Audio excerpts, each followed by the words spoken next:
this question goes to both of you, and this is about the issue of leadership. A number of scholars that look into the Tiananmen Square and the outcome of the pro-democracy student movement that time, they highlighted the issue of divided leadership, even leaderless movement. Now, on one hand, the leaderless movement is a strength because then it's much more difficult for the regime to repress. They cannot really target a person or a collective and that is leading the movement and imprison it, and then the movement collapses if that movement is really run by hundreds of people. However, at the same time, leaderless movement is a weakness, as the protesters don't have one or few representatives that are seen as legitimate and authoritative to speak on behalf of the unified movement, particularly, for example, when the negotiations would take place. So I wanted to ask you both, how do you view the issue of movement leadership in the umbrella movement, and what do you think can be improved, or what are the kind of weaknesses and strengths of this type of leadership that you see in the movement, and how this may play, that kind of leadership may play a kind of role in the struggle that is ongoing? Yes, as mentioned before, this movement so far, this episode, the umbrella movement has been led by actually the joint leadership of three different groups coming together, Occupy Central. And you can see that at the first slide, so this is pastor, and the 17-year-old gray-haired pastor. And at the bottom, there's Joshua Wong, 17. So we're talking about this intergenerational joint leadership from 17 to 70. Why people call this also a leaderless movement, despite this leadership? Well, because when the organizers, first of all, on October 28th, there was talk that the police were going to start using rubber bullets in addition to tear gas. The organizers told people to have a total retreat. People did not listen. Actually, more people felt so outraged, and they poured into the street.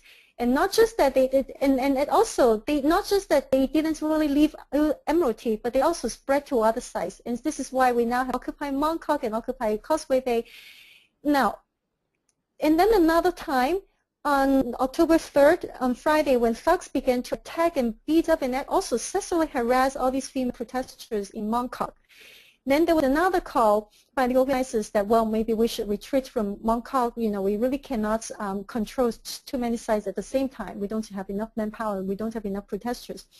And again, protesters in Mong Kok did not listen. Instead, more people show up to protest. The protesters, they were already there. They were getting actually, they originally were being outnumbered by the thugs. And so in both times, essentially, the protesters, they didn't listen. And it turned out that, well, maybe in hindsight they were right. This is, because of the first defiance that we actually even see the umbrella movement, or otherwise the movement would have just basically everyone had gone home, and then there wouldn't even be the umbrella movement. And the second time, just because people was so determined to go back to protect the protesters in Mong Kok, so again the movements took on actually a much more resilient tone.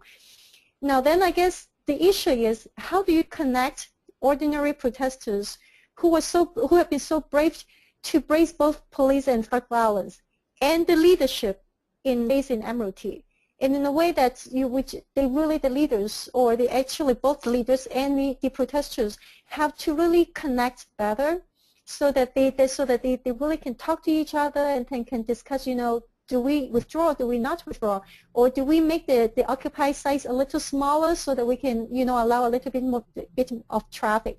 And this is something that they actually should do. Now, as an update, actually in the last weekend, then the Hong Kong Federation of Students went to Mong Kok to really directly talk to protesters, and I think this is a very good sign. They're really doing all the right things. But I think it's important to appreciate that actually the movement was leadership heavy for a year and a half.